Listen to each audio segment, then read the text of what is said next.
Hello and welcome back to Dial-H for Heroclix. I'm your sexy ranch hand co-host Kalder.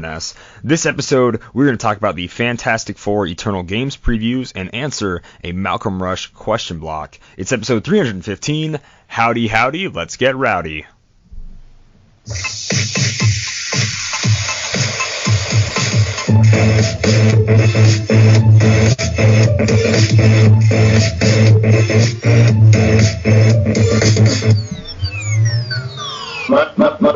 My stuff. Dial-H for Heroclix is brought to you by CoolStuffInc.com. You can find cool stuff in stock every day, including all the latest Heroclix singles and sealed products. Make sure you check them out at CoolStuffInc.com. Joining me in the studio, as always, is my good friend, co-host Simeon Bruce. What's going on, Simeon? Oh, you know, civil unrest. Jeez, why is it's always something? Why does it always? Yeah. Why? Gonna bring it down for a second. This guy. All right. Well, with that amazing downer, let's jump into what made you happy this week besides civil unrest. Civil unrest Simeon. always makes me happy, Calder. I am so much of it. an anarchist at heart. I love the Fallout games. Can't wait to be one of the first bodies that the Lone Wanderer stumbles upon and picks like clean for all of the valuable stuff. That's why I keep a pocket full of bottle caps with me at all times. What made me happy this week was getting everything I need from the Justice League Unlimited. Now I just need to unload the team up cards that I'm not going to use, i.e. all of them except the Martian Manhunter one. I really like Flash, obviously. Yeah, the one that gives him the powers that he already has. Yeah. If I pick up another booster and get like an Amazo team up, I'll probably keep that. But I'm not going to go out searching for them. And I don't know. I think I got lucky getting that Martian Manhunter one because I've kind of been like reading through them a little bit, and most of them are like pretty easy passes for me. I'll probably team up some of those characters anyhow, but I don't think the cards are going to really be super necessary for my level of gameplay. Right, which is definitely below the average. Yeah. No, right on. I like collecting everything you need from a set. That's awesome. That's always good. It's like, be like, all right, no more. We're done. What made me happy this week? I have so many family members that have birthdays in June, so we celebrated my little brother's birthday and my mom's birthday. I'm great at giving presents, by the way, guys. Quick humble brag. My little brother's been into old forms of music, so like cassette players and stuff. And he recently, I think for Christmas, he got a record, like a Marty Robbins gun ballad record, right? But he never doesn't have a record player to play it, so I bought him like one of those suitcase record player things at Walmart, and he really, really dug that. Thought that was awesome. And then for my mom, me and my sister built her horseshoe pits, so like horseshoe backboards, and like put a stake in the ground and whatever, like out of rebar. So now we have horseshoe pits on our house, and that's pretty cool. It's pretty fun. Playing horseshoes is pretty great. So yeah, made awesome presents, celebrated some great birthdays. That's made me happy. So it's right It's a real ringer of a present there, Calder. There it is. That's horseshoe speak. All right, well, let's go ahead and move on into the news section.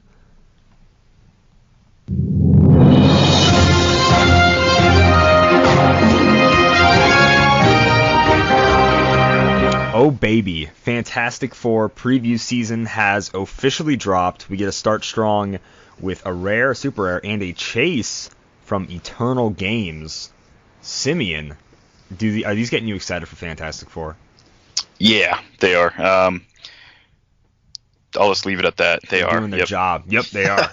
So, I mean, Franklin alone, like, man, I think the only, like, adult-ish Franklin that we've had, to my knowledge, Days of Future Past one. Yeah, it was that awful Days of Future Past one. Like, it was bad. He wasn't bad. He wasn't Franklin, though. Like, that's not a bad figure, but when I think Franklin, I think, like, unlimited power, that kind of thing. Like, I don't want a Proteus that can't warp stuff, I don't want a Franklin that can't I don't know, do anything cool really things. cool besides what energy explosion or something. Yeah, I think it was like support in the bottom dial and prob or something. I don't. But yeah, so super excited. I'm hoping that they dig deep into like some Fantastic Four stuff that we haven't seen. There's so many good storylines that they can pull from. There's so many like villains and just a ton of stuff that hasn't been in Clix in a while. We'll probably, since we got that Super Scroll, I'm guessing we'll probably get like a Nihilus. Maybe some stuff from like the Cancerverse would be cool. I'd love some of that. We still need a Nihilus really on the toilet, man. Nihilus on the toilet. It'd be really cool to get a Richard Rider, because we haven't had that Nova in a while either. Yeah. So our last one's about to be Golden Age, so let's get a Richard Rider. All right. Was there one in AI? Yeah. There's. Okay, that's right. There was Alexander and Rider. Okay. In AI, yeah. So you want to take us away with your pick out of these previews? None other than the lovely, the invisible, a Sue Storm. Wow. So, or is Sue Storm, or is she Sue? Sue Doom. Von Doom. Sue Doom. is Sue Doom? Is the Von Doom part of the end tail? Storm Doom. Storm Doom. I don't know. Is it hyphenated? Hyphenated last name. Yeah. That is strange. All right. They're a progressive couple. She kept her last name. That's fair. So Sue comes in at number 062 in the set. She is the first chase that we've seen, at least seen the dial of. She's got improved targeting through hindering, so none of those pesky Black Widows or espionage people are going to get away from her. She's got the Battle World Other keyword, Fantastic Four, Latveria, and Ruler. Significant appearance, Secret Wars #1. So this is the Sue Storm that was recreated in Doom's world to be his wife, I guess. So she's got 3 traits, no special powers at all. She has the Fantastic Four team ability and the Minions of Doom team ability, coming in at 100 points with 6 range, 2 lightning bolts. Her first trait is form the new Fantastic Four. We actually saw this with the Game Trade Magazine one. Same exact trait as that one, the common 002. So this one reads, at the beginning of the game, you may replace up to 4 friendly characters with the same number of characters from your sideline on their starting clicks. All replacement and replaced characters must have the Fantastic Four keyword and different names. The total points of the replacement characters can't exceed the total points of the replaced characters. And so this is like, Spider-Man was in the Fantastic Four. I mean, you've seen the starter set, or not the starter set, the Fast Forces for this. So there will be a lot of options of characters with the Fantastic Four name, and I'm assuming that like this might be a thing where let's say you've got like 2 Outwitters main force, and then like your opponent plops down a bunch of power cosmic, and you're like, none of this Outwit's going to be worth anything, so you swap them out for like a better attack version or like a prob version or something like that. So we'll see. This set's going to have a lot of opportunities for that trait. The second trait is Mercy at the left hand of Doom. Barrier. Barrier as free, but only to generate 2 markers. Sue Storm may use her displayed attack and damage powers as if she occupied a square of her barrier markers. So that's pretty cool because that doubles her range for both TK and Outwit, which are her top value or her top powers. So you can place your free barrier 6 squares out because that's her range, and then you can use whatever that square is to draw a line of fire and range and line of fire, I think it says. It just says as if she occupied that square. So yeah, you can kind of shoot around corners and stuff with that power. But and only with her displayed attack and damage powers, right? Right, yeah. Right, so you can in-cap later or TK. Sadly, you can't give her like Pen Blast in a different way and then do it like that. Right. That would be cool. But or like Outwit range is increased. Your support also, if you wanted to support someone. The prob too. Like it is pretty cool. I do like it. Yeah. It's a little rough because like if she gets lower down in her dial, it'll be like hard to control like what your opponent's like attacking her with or whatever. Yeah. So luckily you can place these barriers like, so let's say she gets tied up, and you want to like shoot at the person because they've got combat reflexes. You could place this barrier a few squares away from them, and then shoot at them as if you were from that square. So that's also kind of like a fun little thing. Her last trait is Queen of Battleworld. We've seen the Baron of Battleworld trait back in the Secret Wars set. This is similar, but a little bit different. This is Leadership Perplex. When Sue Storm uses Perplex to target another character with a Battleworld keyword, you may instead modify a combat value except damage +2 or -2. Whereas with the normal Baron and Baroness traits, it was, if they shared a keyword, it was +2, and if they had a different Battleworld keyword, it was -2. This one is just a solid +2 or -2 to any of those keywords, so that's pretty cool. And it does have to be another character, so she can't do it to herself. But like Sheriff Strange, she could like bump his stuff up or perplex it down by 2 and all that fun stuff. So let's get into her dial. She has Indomitable, Flight. She has 2 clicks of 10 speed with Stealth, 2 clicks of 11 attack with Telekinesis, 2 clicks of 18 defense with Super Senses, and 2 clicks of Outwit with 3 damage. She then goes to Force Blast, which is Begone from my kingdom. That's pretty fun. Quake for 3 clicks. So Force Blast and Quake for 3 clicks. 9 speed, 11 attacks, 18 defenses with Energy Shield, and then 3 clicks of Prob with 3 damage. So she's got a very steady and solid dial. Almost no variation. There's 0 variation in her defense. Almost no variation in her attack. It's 11 until the last 2 clicks, and same with the damage is 3 until the last 2 clicks. And then her last 2 clicks, she goes back to Stealth, gets 2 clicks of Incapacitate with 10 attack, goes back to Super Senses with that 18, and then 2 clicks of Support with 2 damage.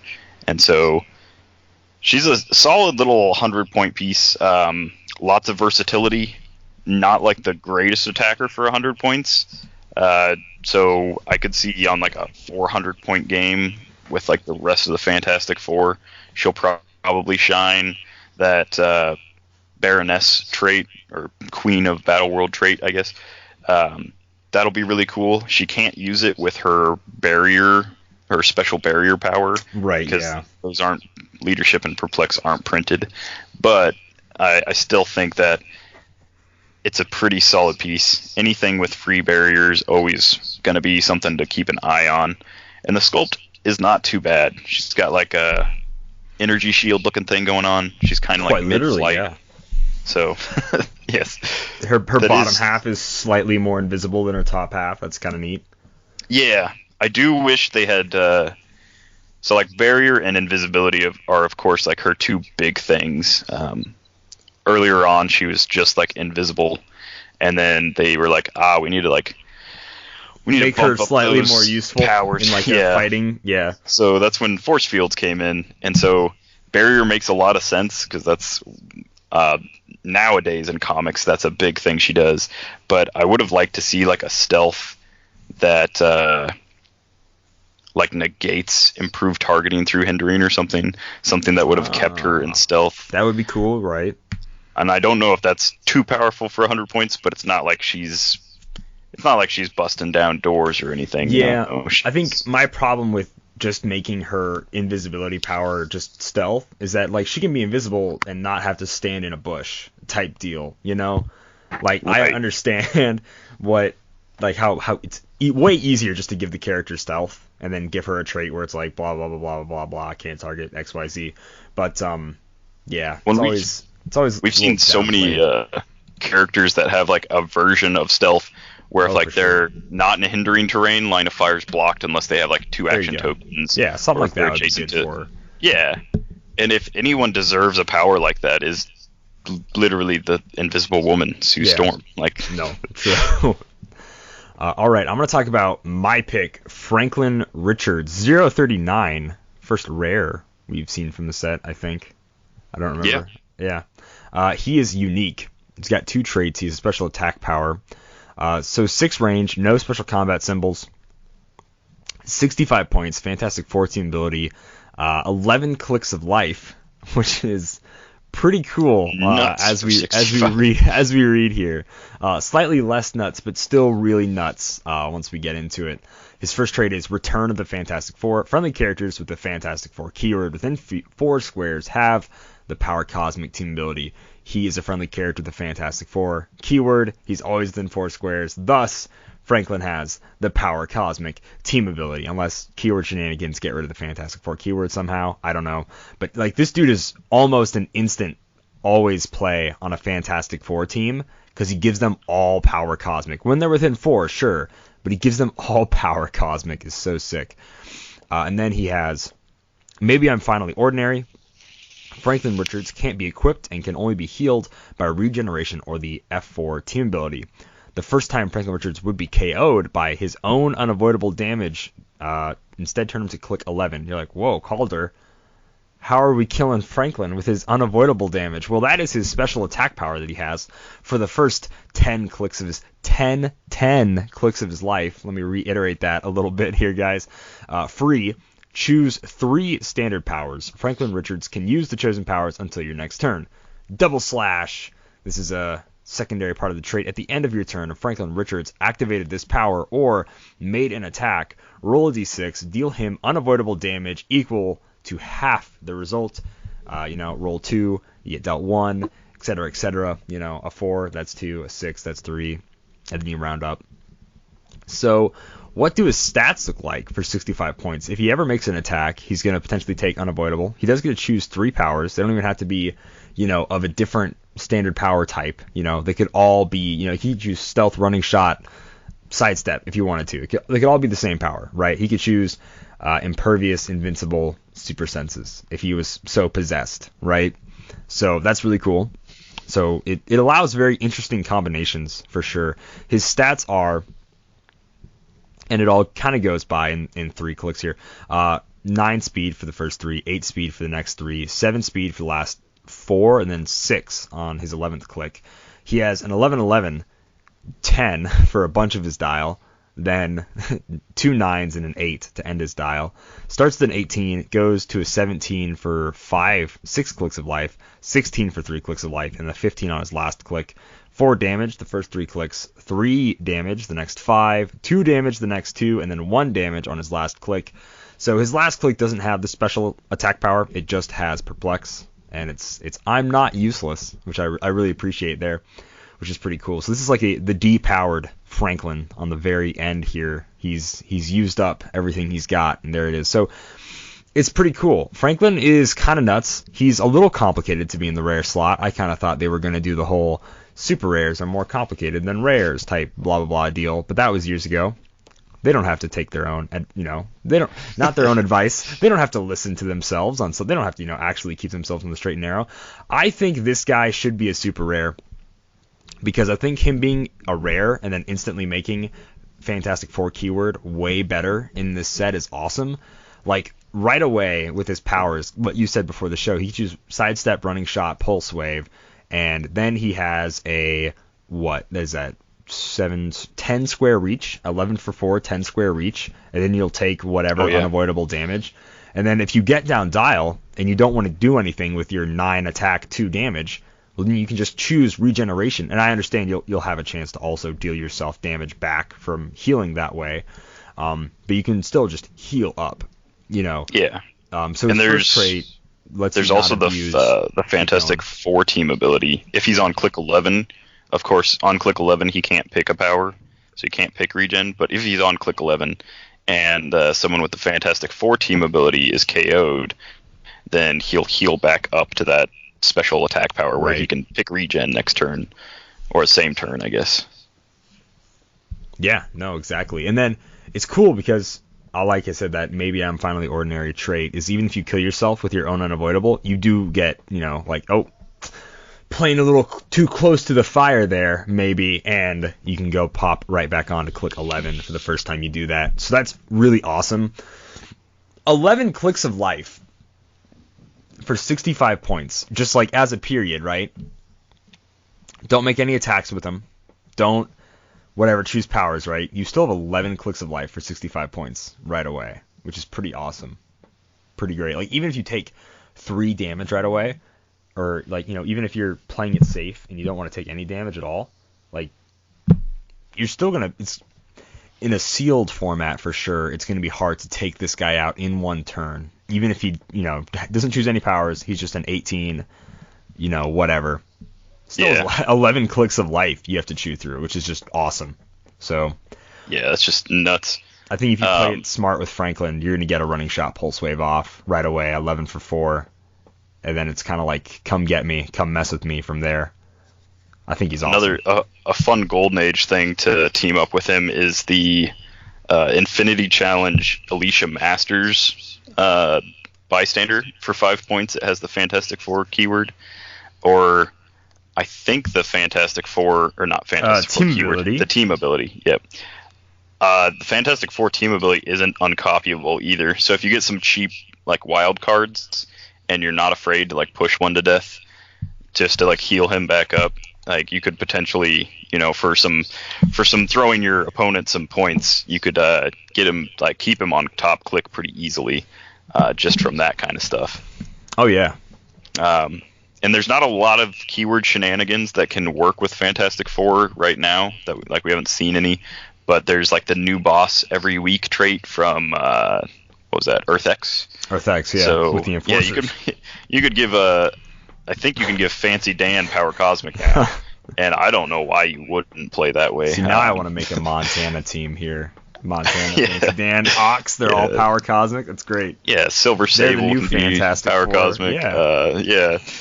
And then all the hired flunkies they spit out, they keep the keywords from that's whoever right. like generate them. So yeah, I think it's potential that you can give hired flunkies Power Cosmic as well. Nice. Nice. As long as they're You did within it. 4. So yeah, why not? That's just No. Yeah, Franklin is awesome. Thank goodness he's silver ringed, but Oh, yeah. he looks like crazy fun. Crazy fun to play. yeah. And whether you want to use him at 65 points and just like have him like be a really crazy good attacker for a couple turns, or you just want to like leave him back and have him be like a support piece for 65 points, he's got a ton of potential.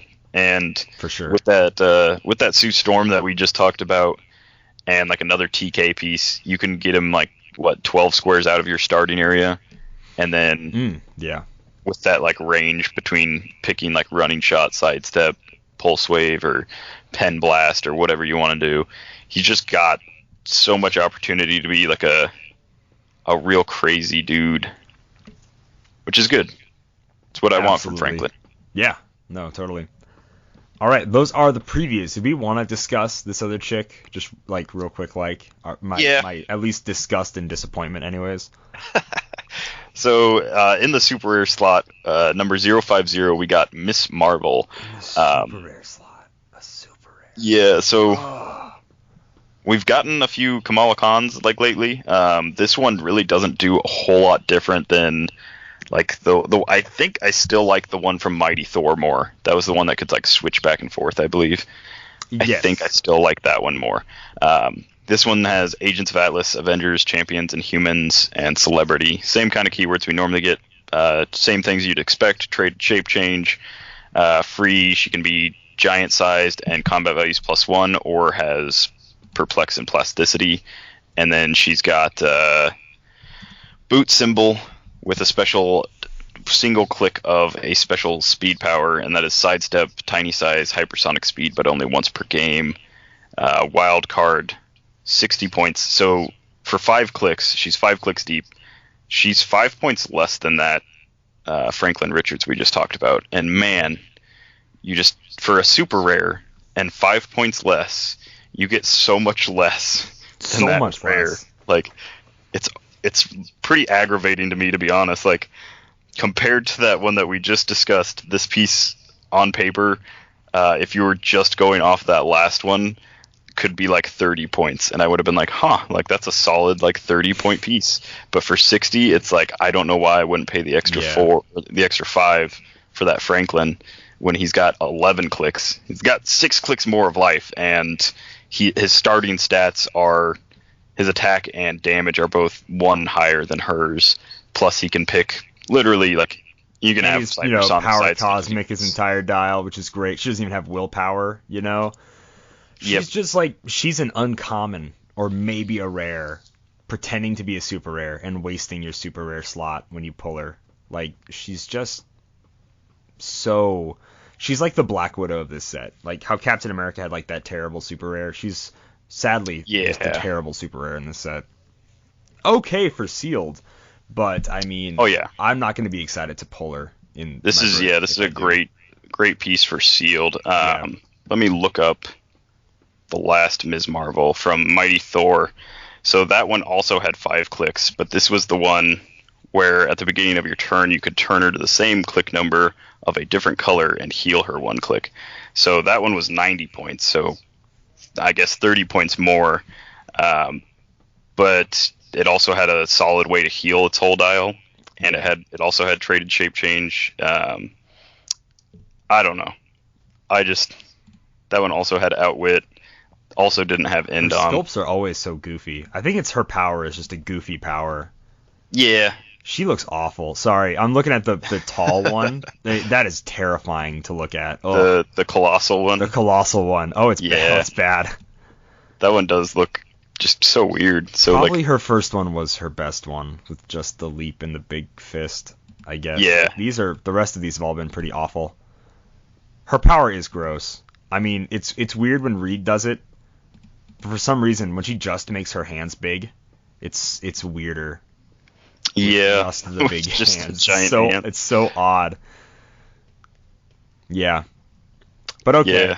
Yeah. No, disappointment aside, still I don't care. No, it's actually just disappointment for her. Sorry, MM. Yeah, and I mean, I would have loved to have this character for this point value at like an uncommon. But super rare, she's a great uncommon. Or rare, but it's just like such a bad super rare pull. Oh yeah. When like we've already seen that super scroll as like an optional super rare that you could pull, and like man, if like those are like the 2 things that you could possibly get, and this is the one you get, oof. It is. No, that's rough. That kind of ends our news segment for this week. I'm gonna go ahead take this time to talk about. Oh baby, our Supernova sealed online tournament that we're going to be doing. So it's only $10 to enter. You get 2 boosters of Supernova, which I will unbox live on Facebook. I'll say your name when I unbox the boosters. Open the boosters, line everything up for you. That's your team. You'll have like a day or 2, whatever. We'll do it a day or 2 before the tournament, and we'll let you have that time to build your team. And just so you guys know, so that's basically how it's going to go. $10, you get 2 boosters. That's how you're going to build your team. The top prize is going to be a $50 gift card to coolstuffinc.com where you can buy whatever you want. So there's no, only this, whatever. That's your money, and you're going to spend it however you want, my man. So $10, not only do you get figures, I'll mail those out to you, and then you also have a chance at winning the prize. We'll also be giving away tokens and all sorts of other kind of mini prizes for second and third. Most people are basically going to get prizes. Like, if you enter, you're going to get prizes, you know. So, just so you guys know, only $10. You know, I got to open more Supernova. I love opening some Supernova. And, yeah. So, I would like to get at least 10 people entered. But the minimum, I think, I'll run the tournament if we get 6 folks, I'll totally run it. But I would like to get as many people as possible. So, yeah. Absolutely. Yeah. And I have a ton of Supernova boosters for people to enter in. So yeah, basically when we play online, if you still don't know how, we will invite you to our Discord. So you'll need to make a Discord, which there's a million. It's a very simple download, or even if you don't want to download anything, use it in your browser if you want to. A very simple thing to make an account. We'll invite you to our Discord server. On our server, we have different voice chats for the Game 1, Game 2, whatever, and then a general voice chat / whatever tournament voice chat. So we'll tell you what games you're going to be in. Now, as far as playing the games go, most people know this, but Roll20 is what almost the entire Heroclix world has been using to play Heroclix online. Roll20, once again, that's with the Google. It's ROLL20. 2020, roll 20, exactly how it sounds.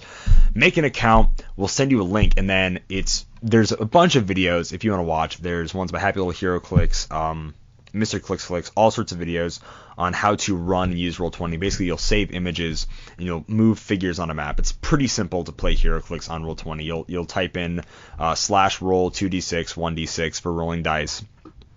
There's also a dice thing in the top left corner that you can hover your little mouse on and you can roll dice that way. Very simple. I'll try to keep linking those videos if you want to learn how. Obviously, that's also how we play our Thursday Throwdowns. Since me and Simeon don't own those figures and we don't live anywhere near each other, we play online that way. So obviously, Thursday Throwdown is totally played through Roll20. So if you're also curious how Roll20 works, check out Thursday Throwdown at Dial-H for Heroclix at YouTube.com. Yeah. Shameless self-plug in our own show. Kalder also just played Supernova in our last episode. So I mean, you'd have to pull pretty well to get the same figures he did, but it's possible to get like maybe one of them. So yeah. So that's another big thing for Supernova is that the zombies are the chases in that set. And if you've been watching some of my unboxings that I do on the YouTube channel, we haven't had one since Captain America, but I am chasing those zombies, and this kind of lets me open a bunch of boosters. Maybe go through some boosters that don't have zombies, and if you guys do pull a zombie, I will definitely make a pretty nice offer about taking that zombie off your hands, so I don't have to ship it out to you and ship out like a piece of my soul with it if you get a zombie that I don't already own. So yeah, for sure. Another thing about Supernova, people had questions about maps. It is a Supernova tournament. We're going to be using the only map from Supernova. So if you're curious how that map is played, check out our last Thursday Throwdown, episode 9, Supernova versus Origin. It's actually a pretty crazy map, but it won't be unbalanced because you'll all be playing out of the same set. Exactly. One thing about the map is like you're really going to want some close attackers because, yeah, it does some funny stuff to range in certain parts of the map, so you'll have to keep an eye out for that. So basically, just to give you guys a little bit of an idea about how the Supernova map works, there's a big, and I mean a big section of it, is orange terrain, which is space terrain, and if you shoot into it, or shooting someone who occupies it, or shooting while you occupy it to someone else who occupies it, you half your range. So it's pretty dangerous, but if you're shooting through it to someone that doesn't occupy it, you don't have your range. It's very funny, but that's how the wording works. Knockback is doubled for Force Blast, and then all attacks knock someone back, -2. So there's all this low gravity pushing around type deal in that map. It's very cool. There's also a little bit of hindering, some elevated, some blocking. So stealth, I don't even know how much stealth is in Supernova, probably not much, but it's not going to be a huge factor in this set with the low range already. So yeah, some things to keep in mind while building your team is that if you are thinking about entering or definitely want to enter the Supernova tournament, go watch the Supernova versus Origin video to understand how the map works. Check out some of the figures in it as well. But yeah, it's only $10 to enter, and to enter, all you have to do is go ahead and message the page and say, I am absolutely going to enter this tournament. It is going to be June 27th, and we're going to start getting everybody rounded up and ready, by 10 a.m., and we're going to fire off the first round at 11 o'clock. So 10:30 or so, or right at 10 a.m., join the server, get your images downloaded, etc., all that stuff, and then by 11 o'clock, we are going, and that is Central Standard Time, CST, because that is what me and Simeon work out of, so that is what we're going to be basing our tournament time for. So June 27th, Supernova. It's only $10 to enter. You're going to get a $50 Cool Stuffing gift card if you win. You're also going to get 2 boosters of Supernova, which I will ship out to you. You're going to play some fun Golden Age. I mean, I get it. People like all this post-rotation garbage and playing with figures they don't actually own, which I think is not fun to me. But play with some figures that you're going to own, that I'm going to give you. You're welcome. And yeah, you get something physical to keep. And we get to play some Golden Age goodness. I love old sealed. I think it's super fun because it's balanced, because you're playing stuff from the same set. So even though it's old, weird figures, it's all fun and games. It's just it makes the game feel a little different, and I really, really, really enjoy it. So check out our Supernova tournament.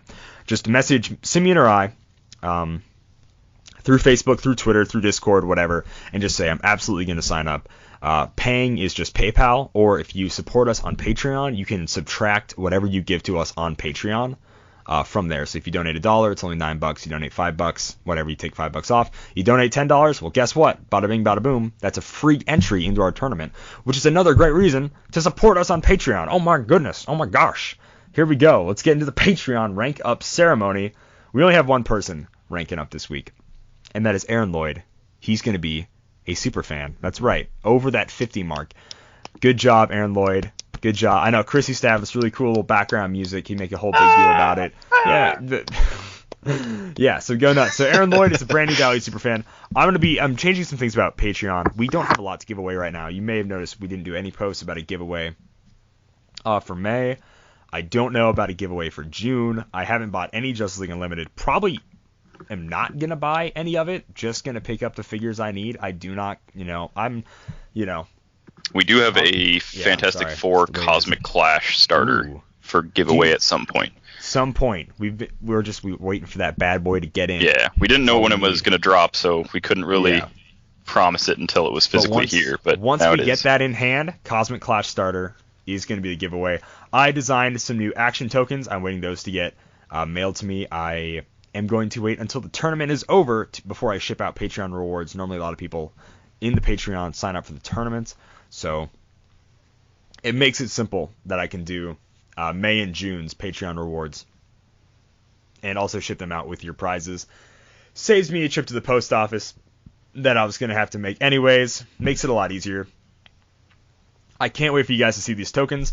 So we did normal Dial-H for Heroclix action tokens as well as some tokens that go to figures. I'm not really super tech savvy to make like pogs and stuff, so I kind of made these counter tokens that I hope you guys will enjoy and get some use out of. They are from two figures me and Simeon both like a lot, so at the very least we'll get use out of them. So that's solid.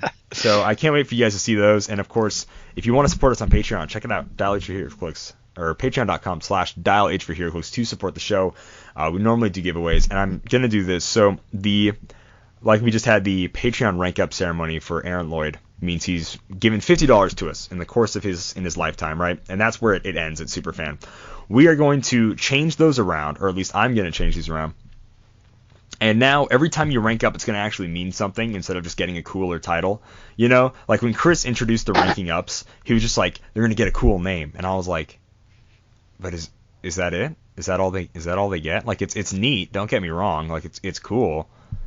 But is that it? So now, every time you rank up, I'm going to add an entry to our giveaway. So if you are a citizen, like right, you're just donating once, you get one entry to the giveaway, and then you rank up to, I don't know if it's Vigilante or whatever is the next one, right? Or Protagonist, and then you'll get a second one. You know, the third one, you get 3. Number 4 is Superhero, Supervillain. You're up to 4, and then Superfan is 5. And then those are all kind of $10 increments. I think I'm going to spread those out more, increment-wise. And then I'm going to add more levels, make Superfan like maybe $100, and by then you'll have like 10 entries or something, because I really want to, not just the people that donate to us, you know, instead of making it like, whatever, $5 gets you 5 entries type deal, or like however they do 50-50 raffle tickets, you know what I'm saying, like $20 gets you 5 entries, which is kind of wild. If you go to a basketball game, you know what I'm talking about, or like rodeos and stuff. But I want to make it important to really stress the fact that how long you've been supporting us, not just how much you support us, but for how long you have been. I want that to be the most important part. So those that have been supporting us the longest on Patreon will have the most entries. Make sense? Sound cool? I'm trying to explain it the best I can, but once again, I'll get that all edited up this week. And that is basically enough Patreon speak from my end. I hope people enjoy that. But yeah. Most importantly, Supernova Tournament. Contact us if you have any questions about playing online. Don't worry about it. We'll answer them. We'll have videos, links in the descriptions, all that jazz. I want a ton of people playing the Supernova Tournament. I want to open a ton of Supernova. So let's get those entries in. Let's go ahead and move on to Community. There are dozens of us. Dozens! Community Tuesday's question we ask every Tuesday. With WizKids bringing back scenario campaigns, which ones do you hope to see in the future? Which ones have you done? Simeon, what's the scenarios for you, my man? I actually haven't done any Heroclix scenarios. No, like the only one that you could even come close to saying that I've done would have been like the Galactus and the technically the Thanos on the throne is like he's got like a scenario thing, but really the Thanos is just the dial, and the Galactus one just makes him like super powerful. So those are the only ones that I've really done. I haven't done like any non-colossal ones, but some that I'd like really like to see would be like the Incursion like storyline where it was the Illuminati trying to stop the incursions from happening, and so at one point like Cap tried to use the gauntlet to push the other Earth back. Occasionally they'd have to fight off the inhabitants of the other Earth, and then at one point Namor blew up one of like the alternate Earths with like a big old bomb thing. So something like that where it would be like two forces that are on like different worlds, like they like have to like meet in the middle, and there's like some sort of timer where like if one team doesn't destroy the other team in a certain amount of turns, then the incursion happens and both worlds are destroyed, and it's a double loss kind of like scenario. Yeah.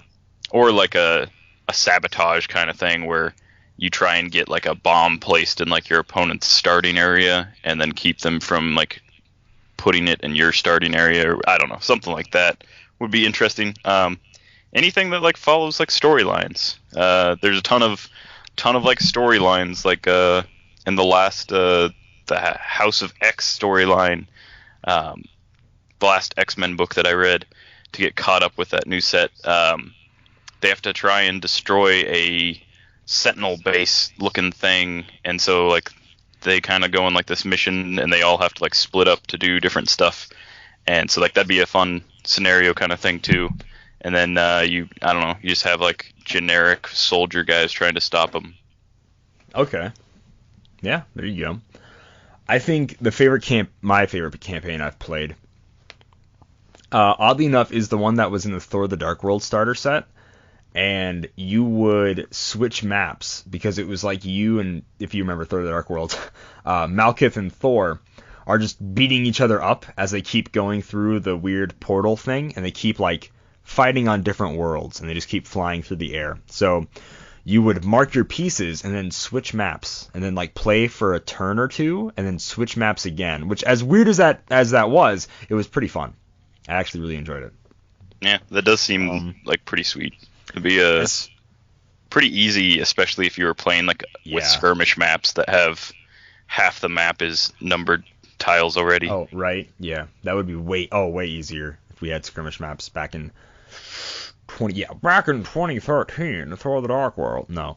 So, and then I think a really cool one, as much as I hated Secret Empire, I think it would make for a really cool scenario campaign where you and the ragtag what's left of the Avengers go around collecting, fragments of the cosmic cube, and then kind of like the end battle with the two Captain Americas would be really cool in a scenario campaign. So with like Hydra versus Avengers, stuff like that, I think that'd be a really, really fun scenario campaign to do. You want to go ahead and read I have 3 on Twitter. If you have more on Facebook, go ahead and read there first. All right, I've got 3 on Facebook as well. So we've got Michael S. Warner. He says, I have the Days of Future Past Alpha Sentinel. I have never used it because I'm not sure how to run the scenario. I also don't know how to run that scenario. But I do know scenario, and I own those. Yeah, I do know if you go to the Units tab in HC Realms, just like the Units tab without clicking anything else, you just click on Units. There is a documentation thing, and I think the Alpha Sentinel is in there. Maybe not.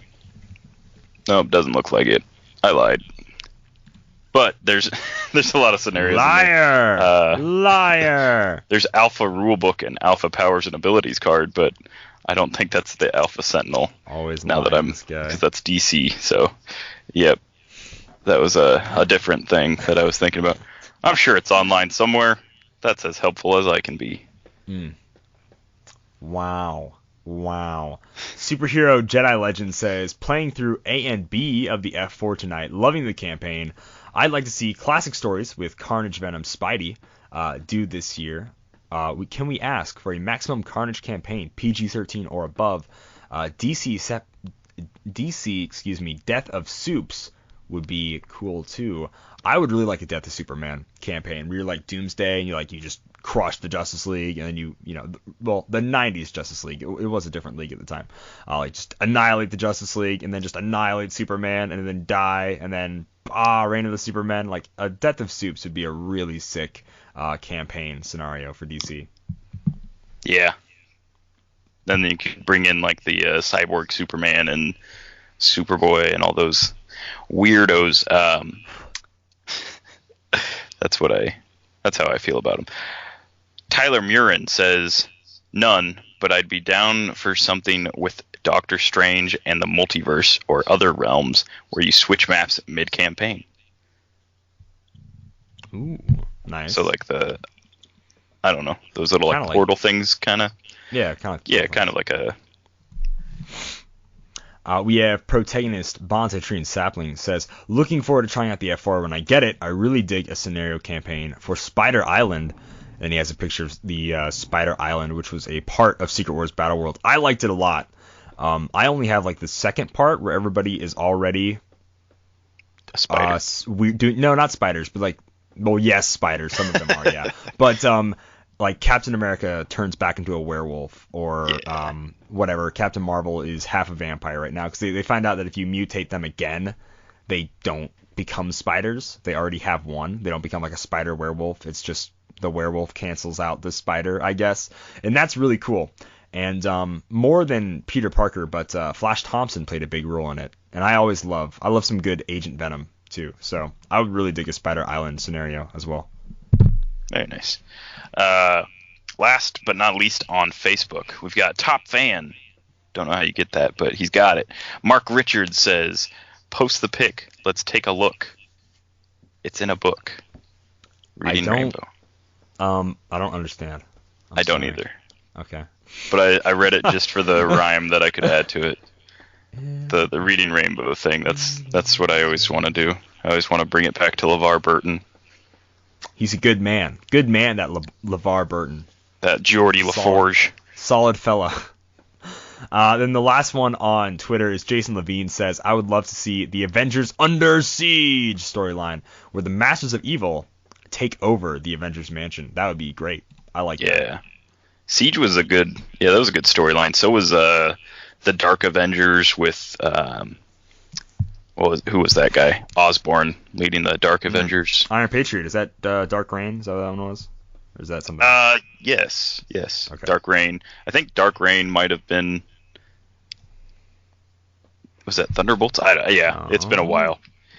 No clue. It has been quite a while. So.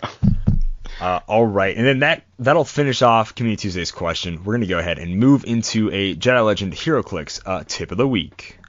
You don't want to sell me death sticks. I don't want to sell you death sticks. You want to go home and rethink your life. I want to go home and rethink my life. Jedi-Legend says Theme Team probability control is not limited by the points of your force, but by how many pieces are on the team, with the keyword up to a max of 5, with a great gif of Captain America from Age of Ultron saying together, which I really dig. I really dig it. But yeah, it doesn't matter if it's 1,000-point game or 100-point game. It's capped at 5. So. Yep. That's it. Yep. That's it, baby. It's capped. Which now, playing 300 points and no longer getting like just 3 for the point value, because that's how it used to be. No, it was always based on characters. I don't know why I just said that's how it used to be. Jeez. I know with the new Yelena, it can be up to 10. Which is pretty sick. To be honest, cool. She is the exception to this rule / tip of the week. To be on a theme team with her, you either have to make Spy Master and make a spy team, which is probably the only real way, or you have to use her only other keyword, which is like Widows, I think. And that's a huge Widows team. Yeah, literally the one set that they've given. I don't know why they gave that trait to her.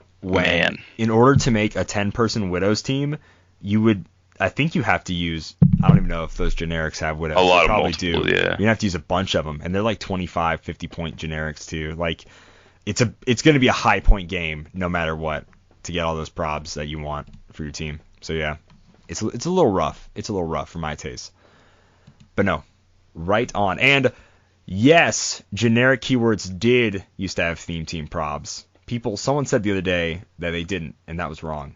And they absolutely used to, because I was super upset when they changed generic theme teams to not have theme team probs. It was like 3/5 of your build or whatever for generics instead of named theme team or whatever. I think if you look up 2012 rules, you'll find it there in the rule book. But I do miss generics having theme props. That was awesome, and that's why soldier was always my favorite keyword. I don't know who it was, but someone said it the other day that they didn't used to, and they totally did. And if you think I'm wrong, how dare they? Send me a screenshot of the 2012 rulebook, because I know I'm right, because I know I'm not wrong. So correct me on that. All right, moving on. Let's end the show, cap it off, baby, with a Malcolm Rush question block. That's in Japan! Japan? No. I can't go to Japan. Malcolm writes in, since you finished all non-carded sets for Thursday Throwdown, let's ask questions about that. So he is correct. The non-carded era is over. We've completed, that was 9 episodes of non-carded fights. Good job, Simeon. We did it. We got through the no cards. It was a struggle, but we can finally go to like some of the cool traits, like a special white attack power that says charge. That'll be great. Yeah, I can't wait for those. They weren't at their most creative. They were just figuring out the cards. So we have best, worst, favorite, and surprising non-carded set. You go best, I'll go best. You go worst, I go worst, etc., etc. Okay.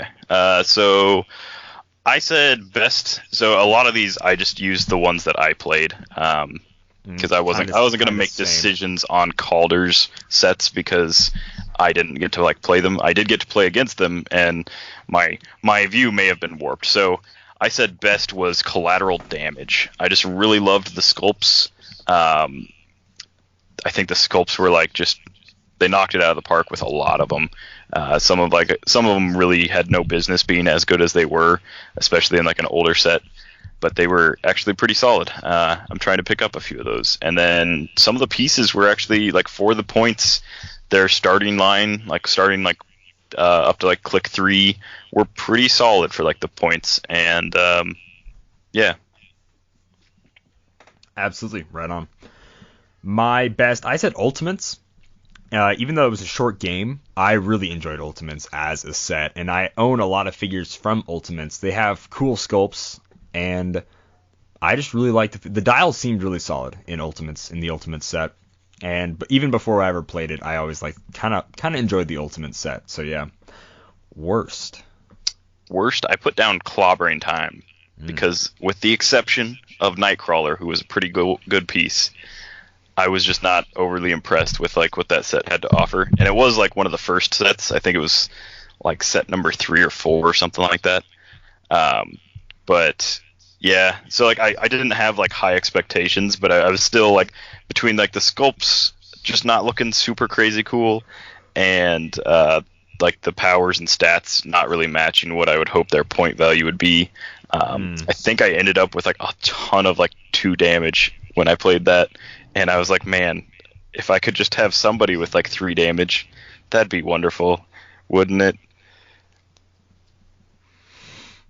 No, I guess apparently not. My worst, maybe I was skewed by not being able to even play this team, but Icons. Icons did not impress me.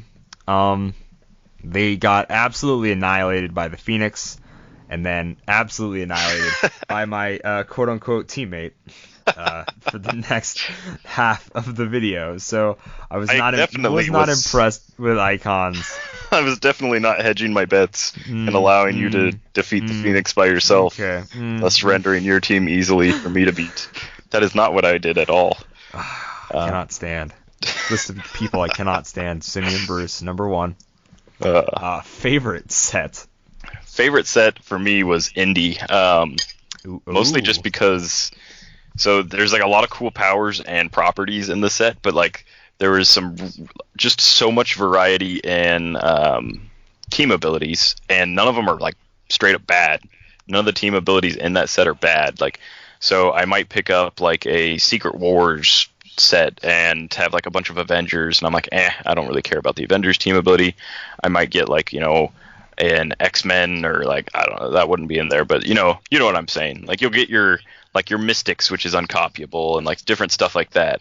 But all the powers or team abilities in that set were pretty cool.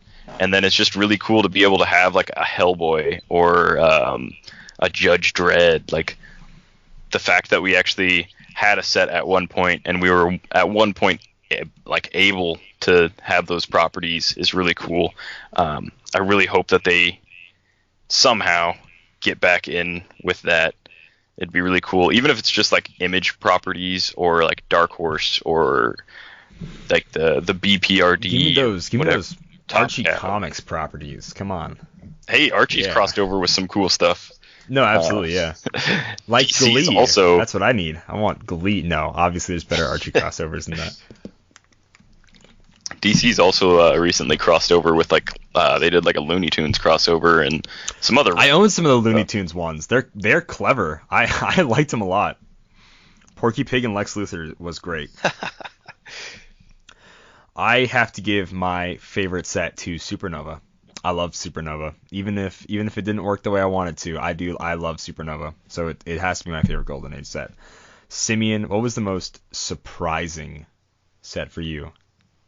I think the most surprising set for me was I probably have to put Collateral Damage down again. I hate to double dip. Let me double think. I guess Armor Wars was pretty surprising. Just with like the. I know I was surprised.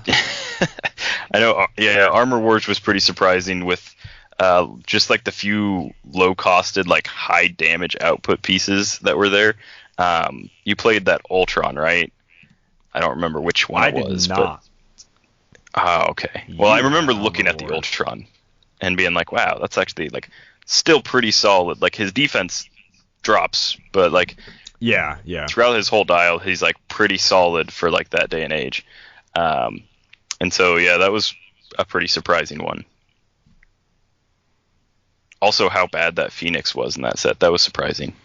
I thought it was going to be so much better. Yeah, she was bad. And it just dropped so fast. Very true. My surprising set was Sinister. I was impressed. I really went into that game thinking my goose was cooked, and several times during that game I thought, well, this is it. It's over. We're done. But I didn't waste the paste, boys, and Paste Pot Pete took home the W that we so badly needed. Without taking a single click of damage. Without taking a single click of damage the entire game. What a guy. Did he have willpower? He did not. So I never. So yeah, man, what a guy. I didn't want to waste the paste. What can I say? Number 2, what did you learn about these non-carded sets since you started playing Thursday Throwdown? For this, I put I learned that like other than the like lower, like the down dial stats getting bad, some of the figures are actually really well costed, even by today's standards. And that's, again, ignoring like anything past like Click 3 on average. And I learned that, like, I don't know if I learned, but I guess I realized that I really wish they would start making characters like that again. Like, it makes sense for the Hulk to be pretty static throughout his dial because he can take like a beating and still like he gets angrier, he gets more powerful, stuff like that. Characters that don't make sense to like get hit by like a heavy object from the Hulk and still be strong are characters like Batman or like Lex Luthor, or like most characters when they've like been severely injured in like a comic or cartoon or anything like that, they're not still like pumping out damage and sprinting around the map. But we've really, like, Heroclix has really gotten into like a kind of like habit of making characters just as good like bottom end as they are top, and there's no like 13. I guess, I mean, there of course there's exceptions, but for example, the new Absorbing Man chase, he gets pretty bad towards the bottom. Same as the AI Colossal Hulk. They both have like a 14 defense on their last click, and that's just something that I can appreciate, because I'm like, if you've beaten this person like mercilessly all the way until like the very last click and like they're about to be KO'd, they're not going to be like dodging attacks and stuff like that. They're going to be easy to hit. That's going to be like their one last push where they might be able to take somebody out or like hit somebody, but they're not going to be like on their best leg. And I guess I want them to bring that back for some reason. Sure. I can dig it. I think what I learned was man, were these figures bad. Like the point formula definitely seemed more obvious back then, with maybe how they made move and attack really, really expensive, and how it is kind of scattered. It's not super easy to get a hold of. So like the more clicks of move and attack you have, it definitely felt like the more you would cost, for sure. But like opening with maybe one click of move and attack was different than having it for 4 clicks, right? Running shot or so. So even if there is a quote unquote, or isn't an idea or whatever of a quote point formula, right? It felt more obvious back in the olden days, like there was somewhat of a point formula, maybe because it was simpler dials or whatever it may have been, a lot easier to judge. But either like, way, just throw a trade on and like add like 50 points for that trade. Right. I do think it's also interesting, like a 30-point character back in the day might have been 7 clicks long, and sure, all 7 clicks were like worthless. Like they were, literally like 1 damage, like 8 attack the whole dial or something like that. Mm-hmm. But you won't find like a 30-point character that's 8 clicks long today. Like, right. So it's like, I don't know. Like for some reason, the point formula had nothing to do with how long the dial was. It doesn't seem like there's some really cheap, really long dial figures that kept popping up. No, totally. Number 3, which of those figures that you didn't play in our games that you wish you had a chance to play? Simeon, who were you wishing would have got a couple of votes that you could have played? Ooh, number 1 is the Colossal Spectre. Because I've played him once in real life. He's just like a shelf piece now, and I guess it's not as fun to play it without putting like the giant dude physically on the table. So maybe not. But I think he's got like a 14 attack with like Psychic Blast top dial or something crazy like that. I really wanted to play more of the old KC figures. So I played the Green Lantern, I believe. And I don't remember if I played another. I think it was Green Lantern and Ares and something else. So I think I only played the Green Lantern one, but I would have liked to play like the KC Flash, the Wonder Woman, some stuff like that. And then I didn't have enough points to throw the experienced Mary Marvel on, but she looked like a lot of fun. And from that same set, the Felix Faust, not nearly as obnoxious as the titular Felix Faust that Heroclix's most notorious figure, but still like a fun looking piece. Started with like Perplex and 3 damage and some, I think, energy explosion or something, but the points just didn't work out to fit him on the team. Definitely someone I really wanted to play was like figures I already own from those sets, for sure, because obviously I bought them for a reason. Nighthawk from Sinister, I really wanted to play. Baron Strucker. And then I forget what set this guy's from, but Jason Burr is really cool for like 30 points. He's Blades Perplex figure, which is pretty sweet.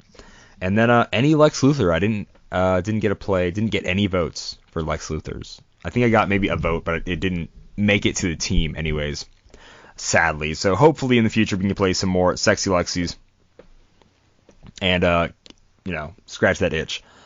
Number 4, what do you think about feat cards and battlefield conditions now?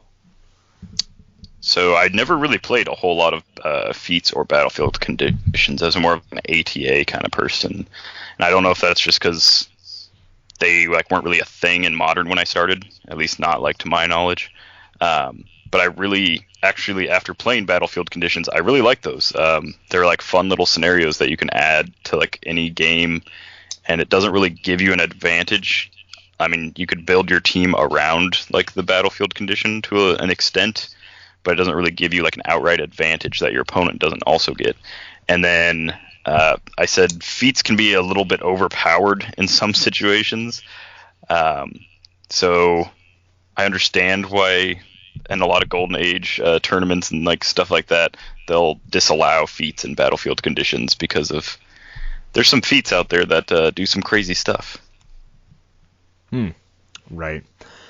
I kind of said the same thing. Feats can be really overpowered, but some are also just bad and don't work that well. So, especially in a voting or a sealed scenario, like Brilliant Tactician, every time somebody voted for that, I would look at my figures and I'd be like, I don't have anyone. Like, yes, I have Outwit, but the thing, although a prerequisite is for the figure to have Outwit, it doesn't do anything with Outwit. It doesn't make Outwit better. It only works with the power Perplex. And so that's a useless feat on anyone with Outwit.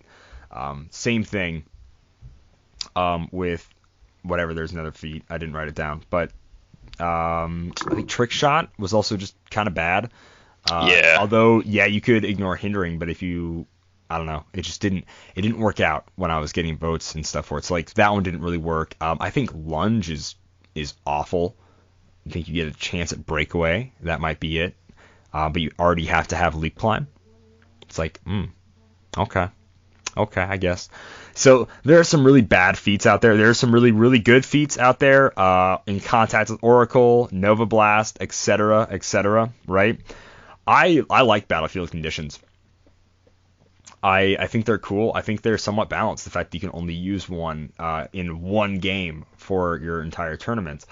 And I think it's fair that if you don't want to play against a Battlefield condition, you have Ordinary Day as your Battlefield condition. Very simple. Like, I think Battlefield conditions overall are pretty balanced. They add a more complicated aspect to the game, which is simple for having no cards, no special powers, no resources, no whatever, right? So back then, they totally made sense and were very easy to play. Nowadays, probably trying to use Battlefield conditions and feats in like a Golden Age tournament where everything is legal. That kind of stuff on top of resources, trouble alerts, call-in IDs, X, blah, blah, blah. It's a little too much, right? Heroclix has introduced an insane amount of extra things in its 20-ish year lifespan. So, yeah. Number 5, best, worst, and surprising feat cards, Battlefield condition cards. I just went with feats. We didn't play a ton of Battlefield conditions. I think we only played 2. So, but go for it, Simeon. Yeah, I said, best and best, blah, blah, blah. The first one, I put Fortitude. This was the one that I threw on Ares, the one that made him immune to Outwit and Exploit Weakness, I believe it was. So, especially pre-Invincible era, this was like, the fact that you could give a character with Indom protected Outwit, like at any point, for any points, just seemed kind of crazy. And then you throw in like one of the only ways to do penetrating penetrating damage in the game, which, like, granted, Pensai is way more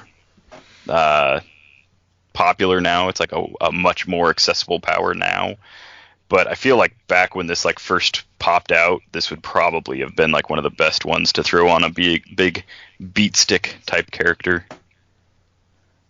For sure. No, Fortitude is awesome. From the same game, though, my best has to go to Nova Blast. Man, being able to pulse wave their whole team for your printed damage, and they all take it, is pretty sick. Sure, you take 2 damage afterwards, and then it's gone for the rest of the game, but it has such a crippling opening move if you can pull it off. Yeah, it was Nova bad. Blast is awesome. Is awesome. All right, so worst. I put Ordinary Day as the worst Battlefield condition because all it does is cancel out other Battlefield conditions, which I feel like is such like a cop-out thing for them to introduce. They're like, here's this like imagine if at the height of like Mangog and Surtur and stuff, they introduced like the Watcher, and he was a Colossal Retaliator, but his like whole thing was like no one's allowed to Colossal Retaliate while he's on the map. And so like all he did was just like cancel out what he does. Like I don't know. Just seems silly to get rid of your own effect like that. Right. I think I went with worst. I'm saying Brilliant Tactician, because like I said, if you even have a power that you could use to activate it, it wouldn't help you at all. It's kind of a waste of 20 points. And either way, it's still kind of an expensive one for me in order to perplex somebody that shares a team symbol without having whatever, I don't even remember, but it's like you still have to have line of fire to the target, but I think you just perplex with everybody. Either way, for 20 points, not great, especially in our voting type scenario where we don't get to make our teams. They normally aren't theme teams. So yeah. That was another, like, so many of these feats and battlefield conditions are needlessly wordy. A huge like paragraph when it could just say like, attach this to a character. This character has to have like this prerequisite. Like that's all pretty simple. But then it'll be like, if an opposing character moves 5 or more squares because given a move action or power action, like it's like you don't need to like just say like opposing characters can only move because of a move action or power action, you know. So like just make it simple. And they didn't. Not on all of them. Let's see. So favorite for me was the Ground Zero one that we played. So that was the one where I think we played this one. This was the one where after making a close attack, you had to roll a single d6. And on a 1-2, the attacking character took a unavoidable, and on a 5-6, you dealt 1 additional damage. And that was just kind of like a fun, like made you like second guess like the close combat aspect of the game, but like sometimes that's all you really could do. And so that was just like a fun one to have in there. Right on. My favorite, although we didn't actually play with this one, but this has always been my favorite feat, is Contingency Plan, which is Leadership and Mastermind. And when you don't use all of your actions for a turn, you put a contingency token on the card. And if there are 2 or less, you can remove them when a character is given an action, and you can modify their speed, attack, or range +1 for each token removed. So you can add +2 attack like later down the line for whatever, for not using all of your actions. So like first turn, when you just all you do is move up, right? Maybe you have someone carry everybody, you didn't use all your actions, boom, add a contingency token. Pretty cool. I really enjoy Contingency Plan. I think it's awesome. And then surprising was the Indomitable feat. So normally when you hear Indomitable, you think the symbol with the shield and the line through it, and it gives you willpower, and that's pretty cool. It's a fun thing to have. So this feat had a prerequisite of Battle Fury or willpower, and then you chose the character. And the effect was, when the character is the target of Incapacitate or a Mind Control attack, you got +2 to its defense value. So completely worthless against Battle Fury now. Battle Fury can't be targeted with Incap or Mind Control now.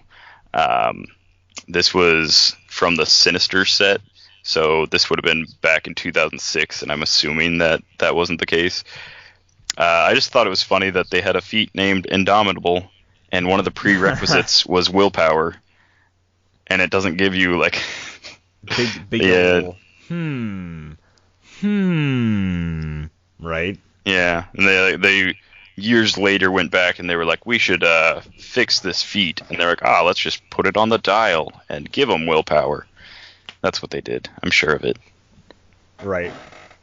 So for my most surprising, I'm gonna go with, it's kind of 2, but this is for our last game here. If we would have played with it, Protect the Innocent would have been hilarious in our game, which is just to remove from the game a bystander adjacent to a friendly character, and you just remove it, and you can just be like, I don't want your guy tying up my people, goodbye, see you later. So like, instead of Simeon having to waste attacks, or like when I had to waste an attack against his bystander, we could have each just deleted them from the game, which would have been really funny. I think that would have been the most surprising. And then secondary answer to this is Critical Strike. If it would have went off, the surprise, the shock and awe I would have had. But I think Critical Strike is sick. So, but I mean, it didn't work. It didn't end up working out because sadly we only crit hit that mind control. And it would have been so crazy wild if it was a normal attack. But too bad Mr. Mind never got to deal the 5 damage. And number 6, out of all the non-carded Thursday Throwdown games, what was the most fun to play? Simeon. I put down Sinister versus Collateral Damage. So that was the one with Paste Pop Pete pulling in the win. I don't even remember exactly what my team had on it. It had like Leonard Snart, Omac, had 3 dudes. It was Len Snart, Omac, and like one big hitter that didn't Monsieur Mala and yeah. So I had 2 guys that like had running shot. That was Leonard Snart and Monsieur Mala and the Brain. And then I had Omac, and I really thought Omac with his like stealth phasing, or no, it was just stealth and like close combat expert, like mid dial and different stuff like that. I really thought that like he wasn't gonna be like the best figure, and I thought Monsieur Mala was gonna like go the distance, and it really ended up being Omac like just kind of like whittling through most of Calder's team while he like missed him most of the time. That was rough. And then 18 defense stealth, it was tough. And then it just came down, like it was so close because like it was literally I had 1 figure, I whittled him down to like 1 figure, but I was like, well, my guy's like maybe a little bit better than his, so like maybe I'll pull it out. And it was just such a close game. I don't think we had a game that was closer than that one. No. And I said the same game. I really had a ton of fun with Sinister. Like, it was great. The rhyming was fun. You know, I had a running shot pulse wave piece that never pulse waved. You know, if you just want a really fun Thursday Throwdown, like a really close Thursday Throwdown game that we play, that one's it. It's good. It's awesome. If you want to hear Calder's beginning career of becoming a SoundCloud rapper, you can hear some of his rhymes and sick beats that he's throwing down while he attacks. Oh yeah. I don't even remember them, but I remember a few of them hurt me inside in like a very deep way. They're just very painful to listen to. All right, and then number 7, which non-carded figures could still compete within today's game? Simeon. So reality is like, so if he says compete within today's game, and it means competitively, the reality is probably none. But if we're saying like a friendly night, so which one wouldn't be terrible? If we're saying like just compete with like standard like attacks and like powers and stuff like that and like point values, it's going to be mostly the support characters. There's some real cheap support characters, some real cheap team abilities. There's a few heavy hitters that if you like keep them top dial, like they have like solid defense and attack values and stuff top dial, and if you can keep them up top dial, then they're great. Then they handed out like 10 plus range like it was candy back then, apparently. And so there's just like a ton of crazy range people. And today's like average 6, you could have like a guy with 12 and just be on the right map, like shooting across the map kind of thing. And then I also threw in the indie set. I think a lot of like those team abilities, it's like their stats aren't that great, but if you have like a decent set of wild cards and team abilities to like pick from and like swap to, there's a lot of like solid like stat boosts and stealth and different stuff like that. So I think like that's something that I could totally get away with playing on like a casual night and not get completely wiped with it or while playing it. Totally. I mean, and then the Spider or whatever one it is called is like old school Mystics, right? It's like that's great for a wild card team nowadays. You know, it's awesome. I would say kind of along the same lines you did. it would be like Con Artists, Destiny, 20-point prob. That's solid. It's like support figures for sure. But I think, Firelord's my man. Firelord's great. Like, he had bonkers stats then. He's got bonkers stats now, baby. 13 attack for 87 points. I dig it. Like, even in a crazy deep dial, like all of them, sure. But Firelord is great, and I'm there for it. I'm there for Firelord. He's great. Wow. I thought it was pretty rude when he attacked the air nomads, but that's, don't want to get into politics. Oh my gosh. You go ahead and support the Fire Lord all you want, Kalder. I'm an Avatar guy myself, Team Avatar all the way. Just want people to know that. At least one of us is on the right side of history here. Oh, you're really going to play me like that? You're really going to play me and my man Sokka like that? How could you? How dare you? But to throw in with that, there's so many feats and battlefield conditions in all of these old sets that if you just I think you can go into advanced search and look up just those. We'll bring it up. Yeah, if you go rank and you go down to feat or battlefield condition, and then you just look through that whole list of those. These are all print and play because it's Golden Age, and most tournaments disallow them anyhow. So it's probably just going to be fun night stuff, casual night stuff is what I meant. But yeah, just throw in some of these battlefield conditions and feats on some of these older figures. Definitely helps them out. So. I wouldn't feel bad putting, what was the Protected? Was that what it was called? Fortitude. I wouldn't feel bad about throwing Fortitude on some of these older figures, giving them, Protected Outwit on Sentry or whatever. And then all of a sudden, they actually have to deal with him. They can't just outwit him and exploit weakness through his impervious or something like that, so that's another way to kind of bring them up to par while also keeping it Golden Age. Right. And we haven't gotten to resources yet, so we haven't. I am both dreading and yet cannot wait for resources. It will be fun. We don't get a resource until, obviously Infinity Gauntlet wasn't part of a set. So we only get resources that are part of sets, and most resources weren't. Batman, so we're for sure getting Lanterns and Batman, because those are part of sets. Was it Brave and the Bold that has... Which one has the bat suit with all the... Brave and the Bold definitely does not have any resources, but No Man's Land is what gave us the Bat Belt, so we won't even use the Bat Belt because that's a 16-figure just LE whatever. Oh, okay. Yeah.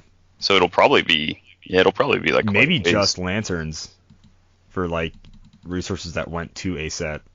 Oh, Fear Itself. Fear Itself is a full set that also had resources. So we'll at least get the Book of the Skull Lanterns.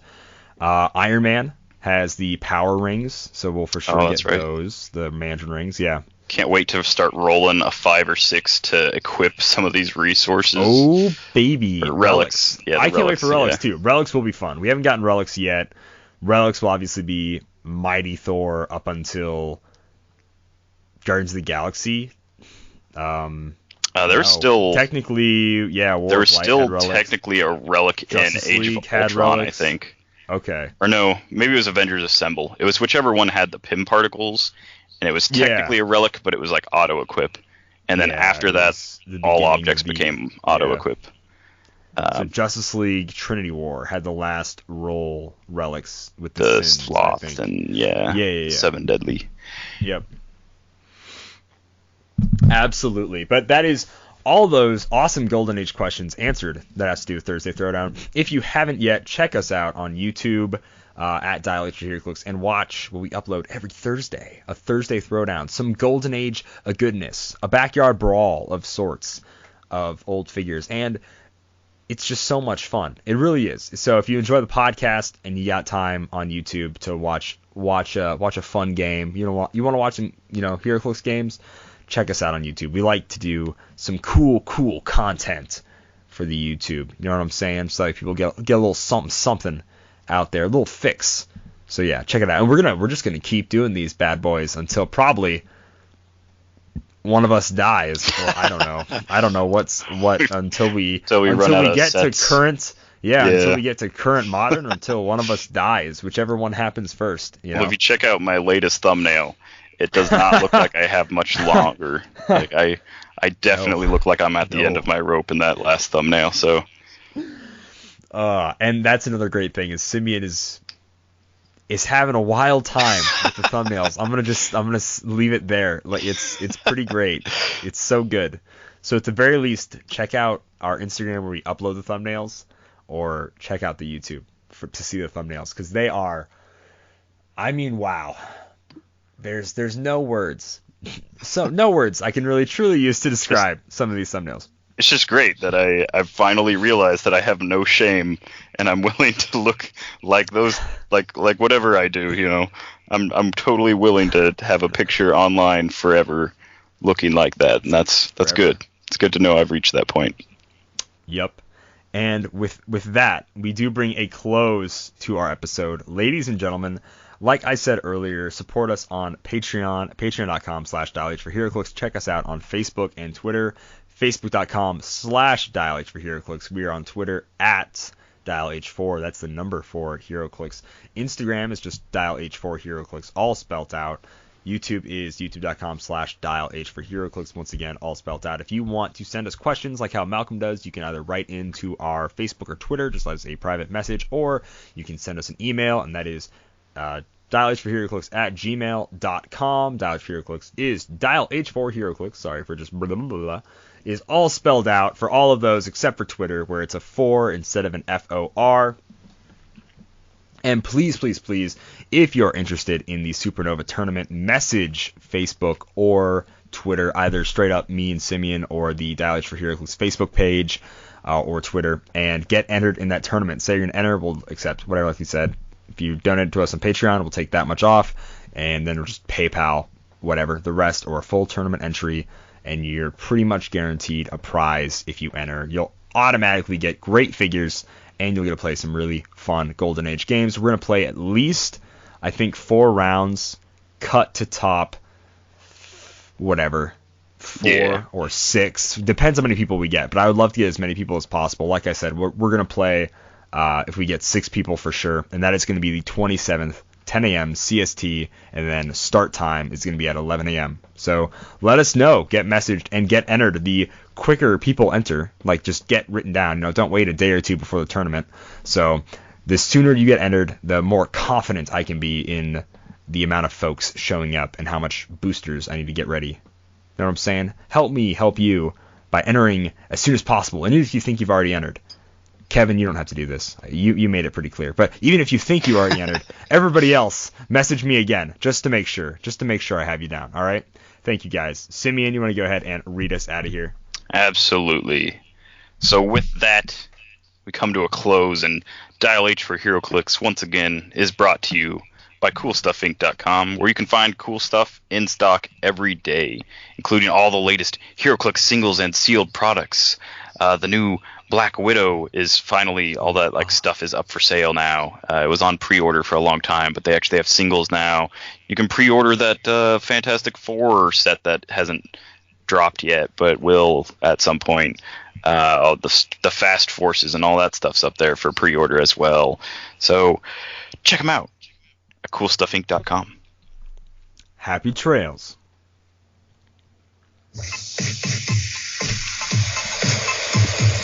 Thank you.